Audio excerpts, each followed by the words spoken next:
Welcome everyone to another Cook With Jase episode, another Christmas special, brought to you again by Enliven Nutrition, Crema Coffee Garage, and also Thought Fox Media. And Jack's back. Hello, it's good to be back. I'm surprised you hung around after the first one, mate. I didn't knock you off with the first one. It was delicious. That's exactly what I like to hear. And hopefully you guys as well like to hear because you've tried it, okay? Get a good run through of that recipe, get it in for Christmas so you can nail it and impress all your guests, yeah? Absolutely. Shifting gears a little bit, hey? We're not doing activated almonds. Don't get me started on activated almonds. Why not? Because it's a load of... Almonds are almonds, right?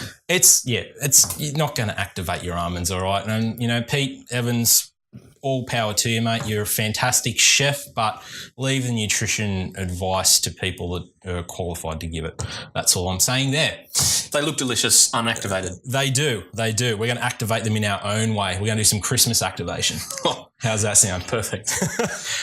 Literally, plain almonds. No salt, no toasting, no nothing. We're going to transform these, okay? A little bit of a background story to this. My wife actually gave me a bunch of her Christmas nuts before, her nut recipe, and I tell you what, I had a full jar of them at this time when we were dating, and I drove home. It was only a 10-minute drive home, and I may have eaten them all. They were that good. I can just picture a dietitian relationship. It's just food both ways. It is. There's food everywhere, and probably, you know, in excess quantities, but that's why we do it. We love food. Have you disclosed who's the better cook publicly yet? Absolutely. Yep. Me.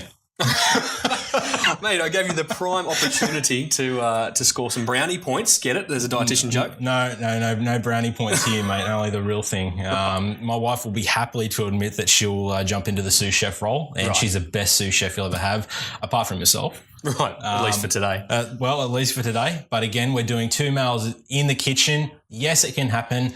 Every boyfriend or husband out there, please make an effort, okay? The way to not only a man's heart is through his stomach, but most women as well. So, you know, work that in towards. Would you not agree? Look, everything's worth a try. Yeah. And even if you stuff it up, it's the thought that counts. Right. Okay? It's a great opportunity for compliments for your wife or partner. Absolutely. Give her the night off. You know, something simple like this can be used in so many ways. It's a nice little appetizer that you can have on Christmas Day. It's something that if we crush it up, you could sprinkle it on a salad and have that crunchy element to your salad. Sure. Add it to your breakfast Greek yogurt, whatever you might want to do.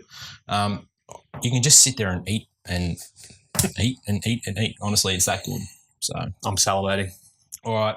Easiest as recipe, mate. Do you want to get your hands dirty for this one? Let's do it. All right. Literally, we've got some maple syrup and rosemary there. Just launch it into our big bowl there, and then we're going to put all of these almonds in the bowl. So these ones first? Yeah, absolutely. So that's rosemary. Dried rosemary. I normally have rosemary with lamb, not almonds. I thought I'd trip you out a little bit. Right. Explain. Okay, it's a beautiful flavour combination. Generally, a hard herb rosemary can take some really hard cooking. So what we're going to do, we're going to roast these at about 220. Going to take around 15 minutes. No, literally just launch all that in there and give it the best mix around. What we want is a nice even coating, but rosemary can take a hell of a beating in the oven, and it's usually a savoury herb. So we've got that savoury sweet element coming through. And yeah, all we want is to know that every minuscule bit of each almond is covered.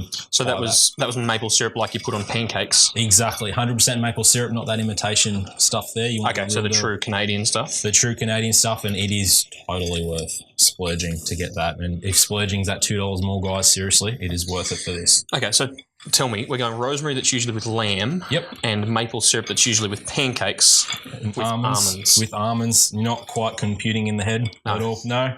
The end product will, guys. It's about thinking about the properties of food as well. That's what I was going to say. Like, fill us in for the nerds out there. Yeah. Why do these flavours work? What you've got is 2 very strong flavours with that salty sweet. And even if you've got that as a base combination with a meal, what you want then is something with a high fat element within it, because fat is flavour in the old chef's terms. Right. And it is a carrier of flavour. And you've got it all over your hands, which is exactly what we want. But we need that to carry these flavours strongly through, okay? And you're going to get that nice, nutty, toasty flavour from roasting these guys that hard. With that salty and sweet element, you might actually get a couple of those clusters coming out looking like a peanut brittle as well, if we get the coating right. And yeah, it's something that spending the time getting this amount of mixing happening to start with drives my wife insane when I do it, but honestly, it's worth it. So is maple syrup high in sugar? Maple syrup is basically sugar within itself. But a lot of people say, should I be having sugar at all? It's bad. Look, everything in moderation. If you have a starch, so a bread, rice, potato, pasta, all of that is basically little sugar molecules joined in a big branch structure, and it gets broken down to sugar. So sure. Okay, so all carbs are sugar eventually. Eventually they are, and sugar's not bad. Nothing is really bad, guys. It's just knowing a time and a place, thinking of food as your fuel. Sure. So is that enough? Yeah, absolutely. This is our weapon of choice. Metal baking tray. We want baking paper, good quality. This is actually going to transfer the heat, being metal, through there. I want you to lay these out in a flat layer. Now, if you have them in a big lump, what happens is you're not going to cook evenly, so you want to pat them down as much as you can and have a nice, level, even layer. So these are only going to take around about 15 minutes. Now, keep an eye on it. I'll bring it out about halfway. You want to give it a little bit of a turn, a little bit of a rotate, because they can burn really easily. Really easily.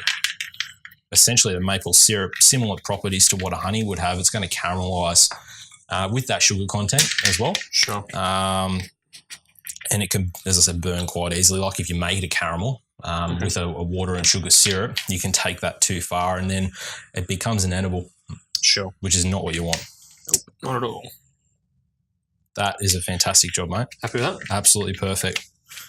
All right, all we need to do, guys, is to whack this in the oven. Again, 220 degrees, hard and fast, 10 to 15 minutes, depending on what your oven is like. We're going to pull it out about halfway, but this is something to stay in the kitchen with and keep an eye on, because it is so easy for these guys to overcook and burn. And once they go too far, you can't bring them back, guys. So put the time and effort in. I'll guarantee the end result is going to be worth it. Great. Let's get in. All right, we'll see you soon.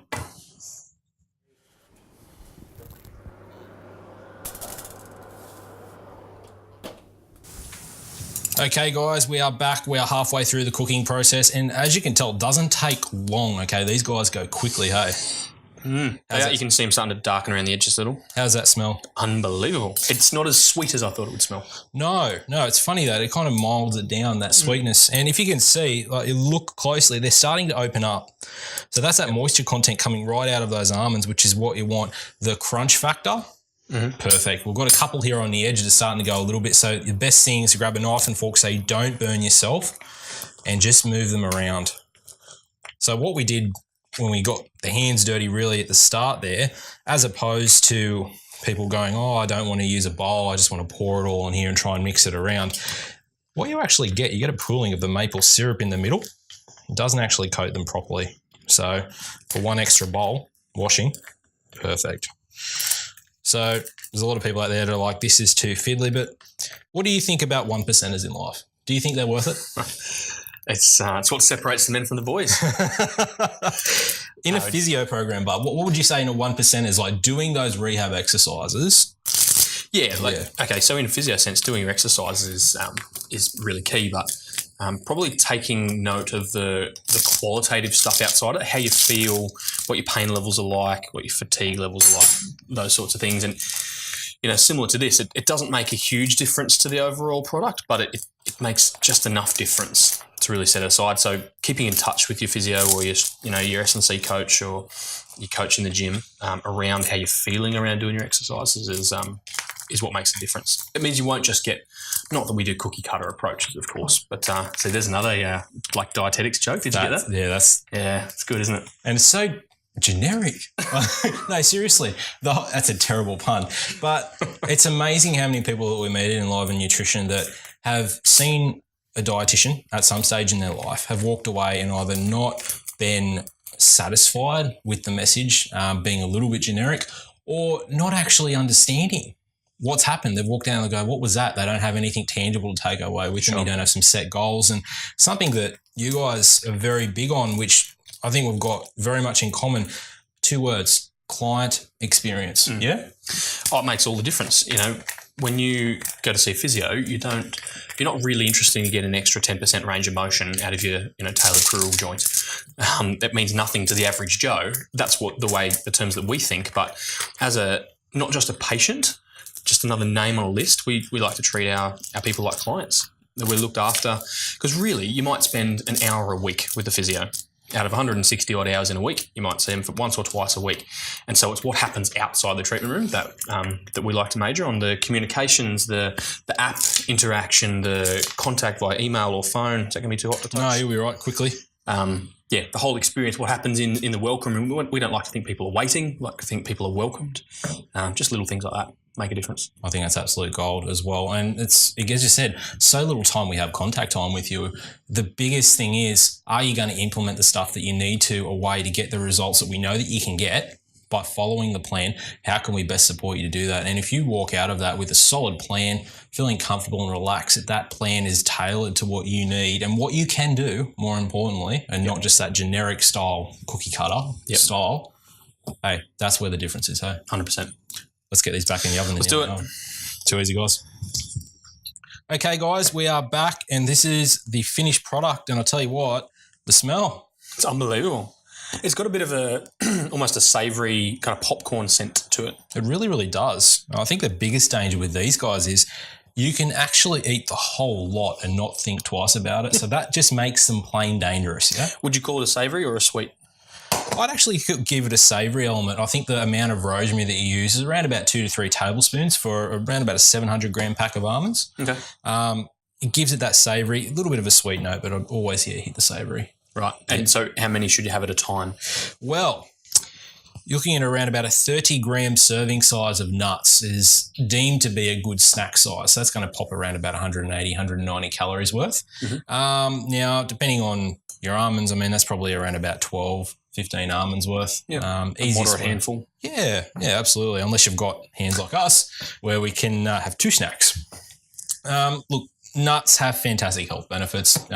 Great unsaturated fatty acids in there as well. So a decent amount of protein, not a lot of carbohydrate in there. So if anyone's on those ketogenic diets, dare I mention it? Anyone? No?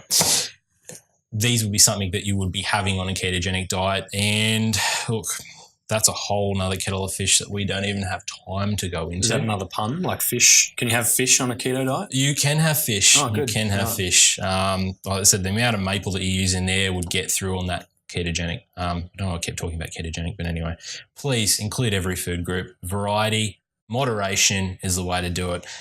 That's Christmas. Great. Yeah, that's what we do. And so that was a 700 gram bag of almonds. Yeah. How many people would that feed?